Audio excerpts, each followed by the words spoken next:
pessoal, tudo bom? Não sei que horas que você vai receber esse vídeo, que horas que você vai ter acesso, que você vai assistir esse vídeo. Eu sei que agora já é de madrugada e... Enfim, eu passei o dia todo hoje refletindo acerca das coisas de Deus e pedindo que o Senhor falasse ao meu coração. Eu não sei se você tem percebido, mas nós temos vivido tempos difíceis, né? Nós temos vivido realmente coisas que a palavra de Deus, que a Bíblia Sagrada nos disse que aconteceria no final dos tempos. Bem, eu tô gravando esse vídeo porque eu tenho visto muitas pessoas, muitas pessoas mesmo, afastadas do Evangelho, muitos desigrejados, muitas pessoas que têm arrumado desculpas para não estar apegados no Senhor Jesus. Muitas pessoas que têm encontrado muitos escândalos e muitas pessoas têm dito que não servem a Deus por causa disso. Muitos ainda dizem assim, tá vendo? É por isso que eu não sou crente. E eu gostaria de ler uma palavra com você. E muitos, condenando uns aos outros, isso principalmente no nosso meio, apontando os escândalos como se isso fosse algo bom, como se isso fosse algo que fosse bom. Muitas pessoas têm se alegrado com muitas coisas ruins que têm acontecido no nosso meio, muitos pecados, muitos crimes, muitos escândalos, muitas opiniões que têm vindo à tona dos cristãos. E tudo isso já estava previsto na palavra de Deus que aconteceria. E muitas pessoas têm usado até mesmo um versículo bíblico, para dizer, para apontar e para condenar as pessoas pelas quais os escândalos têm vindo. Aquela passagem que Jesus diz que é impossível que não venham os escândalos, mas ai daqueles, que fazem esses escândalos acontecerem. Mas enfim, eu gostaria de dizer e deixar aqui hoje uma outra palavra. Certa feita, João Batista estava preso, e isso você vai encontrar lá em Mateus capítulo 11. E ele mandou que os seus discípulos fossem ter com Jesus e fossem perguntar se ele era o Messias, se ele era aquele que havia de vir. Vamos lá, deixa eu ler aqui com vocês. Quando João ouviu no cárcere falar das obras de Cristo, mandou por seus discípulos perguntar-lhe: És tu aquele que estava para vir ou havemos de esperar outro? E Jesus respondendo disse-lhes: Ide anunciar a João o que estáis ouvindo e vendo. Os cegos veem, os coxos andam, os leprosos são purificados, os surdos ouvem, os mortos são ressuscitados, e os pobres está sendo pregado o Evangelho. E bem-aventurado é aquele que não achar em mim motivo de tropeço. Deixa eu começar fazendo uma pergunta para você. Você acha que João Batista não sabia que Jesus era o Messias? Claro que ele sabia. Até porque quando João pregava no deserto, pregava para as pessoas, ele pregava arrependimento. E quando João Batista batizou Jesus, ele reconheceu que Jesus era o Messias, quando ele disse que não era digno de sequer desatar-lhe as sandálias dos pés. Então, você concorda comigo que João Batista, ele já sabia que Jesus Cristo, que Yeshua HaMashiach era o Messias. Então, por que, Wanda? Por que João Batista mandou que aqueles discípulos fossem ter com Jesus para verificar? Porque o que está escrito aqui era para mim e para você. E eu quero finalizar aqui no versículo 6, quando ele diz assim, Jesus diz assim: E bem-aventurado é aquele que não achar em mim motivo de tropeço. Bem-aventurado quer dizer feliz, feliz. Deixa eu te falar uma coisa. Você que tem falado tão mal dos escândalos que têm acontecido, você que tem defendido a sua vida mundana, você que tem defendido a forma que você vive, sem estar no corpo, porque sim, igreja somos nós, mas nós fazemos parte de apenas um corpo. E o cabeça é Jesus desse corpo. E muitos estão desligados desse corpo, com a desculpa de que não, eu não vou para a igreja porque lá é um bando de hipócrita. Não, eu não vou para a igreja porque tá vendo, ó, mais escândalos de um pastor, de uma pastora. Não, deixa eu te dizer uma coisa. Você não vem, você não faz parte do corpo de Jesus. Sabe por quê? Porque você tem encontrado nele motivo de tropeço. Porque se você não encontrasse em Jesus motivo de tropeço, então você estaria aqui e você estaria fazendo a diferença. Deixa eu te fazer uma pergunta. Você acha que o fato de você não cometer adultério, de você não cometer homicídio, o fato de você não cometer a atrocidade das quais nós vemos e temos vivido nos últimos dias, você acha que o fato de você não cometer estes crimes, estes pecados, você acha que isso te torna melhor do que esses que têm cometido? Deixa eu te falar uma coisa, simplesmente o pecado dessas pessoas, o crime dessas pessoas tem vindo à tona. E será que o que você tem no seu coração tem vindo à tona? Ou se vier à tona para todo mundo ver, será que você é o santo que você demonstra ser? Será que você é essa pessoa que você demonstra ser? Ou será que você será o motivo de ser apontado pelos outros? Acho que está na hora de todos nós pararmos para refletir. Nós precisamos de parar, de encontrar, de olhar para o que o outro tem feito de errado, para arrumar as nossas desculpas.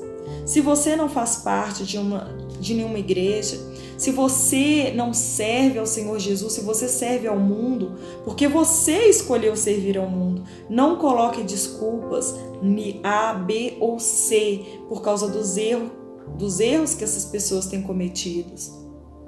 Porque Jesus diz que bem-aventurado é aquele que não encontra, que não achar nele motivo de tropeço. E você tem achado em Jesus, porque se você não achasse em Jesus, você estaria aqui sim fazendo a diferença. Quantas vezes nós apontamos o dedo para aquilo de tão errado, de tão podre que a outra pessoa comete, mas nós não nos colocamos à disposição do Senhor Jesus para fazer a diferença como igreja. Quantas vezes nós vimos a miséria do outro ser revelada e isso não nos traz tristeza, isso não derrama lágrima dos nossos olhos, pelo contrário, isso traz alegria ao nosso coração. Será que é assim que Jesus realmente gostaria que nós agíssemos? Será que nós realmente estamos sendo igreja quando nós nos tornamos pessoas separadas do corpo de Cristo? Será que nós estamos sendo igreja quando nós nos alegramos com o mal que o outro comete? Será mesmo que o fato do pecado do outro vir à tona nos faz mais santos? Ou será que isso te dá o direito de apontar os cristãos, de apontar os pastores como pessoas horrorosas, como pessoas que têm cometido e praticado coisas tão abomináveis? Deixa eu te falar uma coisa. Todos nós um dia prestaremos conta diante de Deus dos nossos atos. Deixe que essas pessoas prestem conta dos seus atos, a justiça terrena e a justiça de Deus, porque ela não falha. Não falha.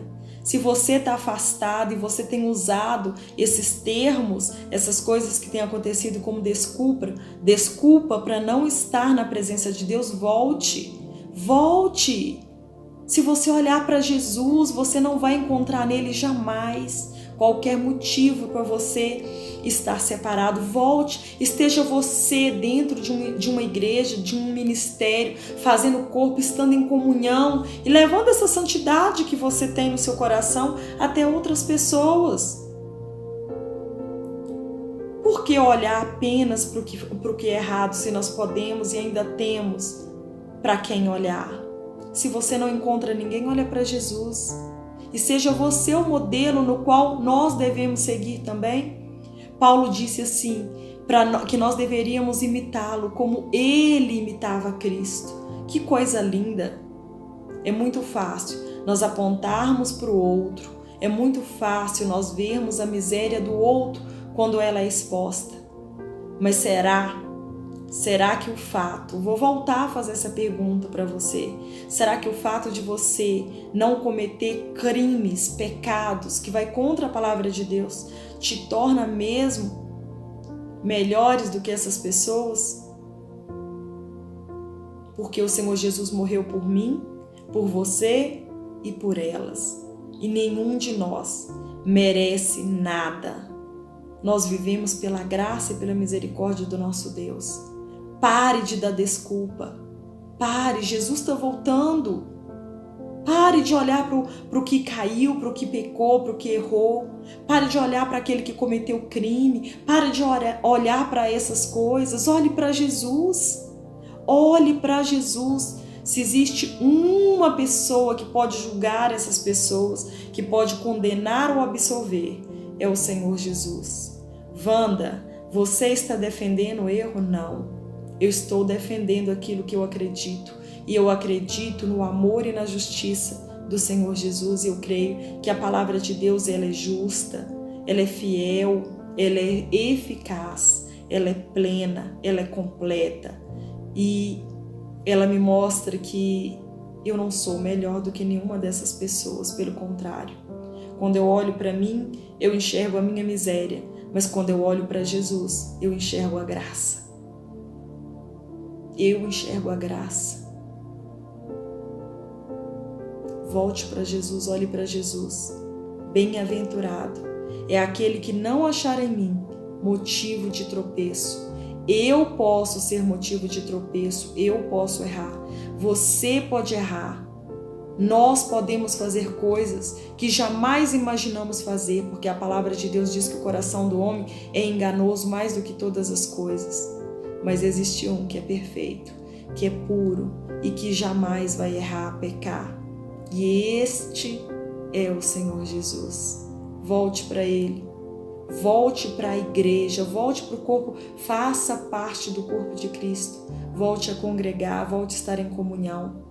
O pecado do outro não pode fazer com que você se sinta melhor por isso. Mas o pecado do outro deve trazer em mim e em você uma vontade de cada dia mais sermos e andarmos na presença de Deus e sermos santos como Ele é. Jamais vamos conseguir alcançar a perfeição ou a santidade que Jesus, mas isso não nos impede de continuar caminhando e tentando, e de ainda assim olhar para essas pessoas que têm feito coisas tão terríveis com um olhar de misericórdia, com um olhar de perdão, com um olhar de graça. Que o Senhor Jesus abençoe a sua vida e que essa palavra sirva para você, que principalmente você que está afastado, ou você que conhece alguém que está afastado e que tem falado e reclamado tanto, que não tem vindo para os braços do Pai, que não tem vindo para a igreja, porque tem visto escândalos acontecer. Ensina para essa pessoa a olhar para Jesus e olhe você para Jesus, mude o seu olhar como cristão, porque eu creio que é isso que o Senhor Jesus quer que nós venhamos a ensinar. O meu coração hoje está triste, o meu coração hoje ficou o dia todo pensando em tantas coisas ruins que têm acontecido. Mas ainda assim, eu sei que o meu Redentor vive. Eu sei que o Senhor Jesus tem levantado remanescentes que amam a Ele e que trazem no seu coração o desejo de servi-lo, que trazem no seu coração o desejo de se santificar dia após dia. E é isso que o Senhor Jesus espera de mim e de você.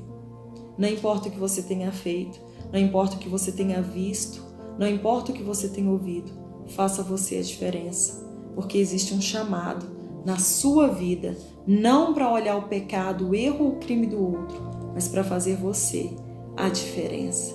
Que Deus te abençoe, em nome de Jesus.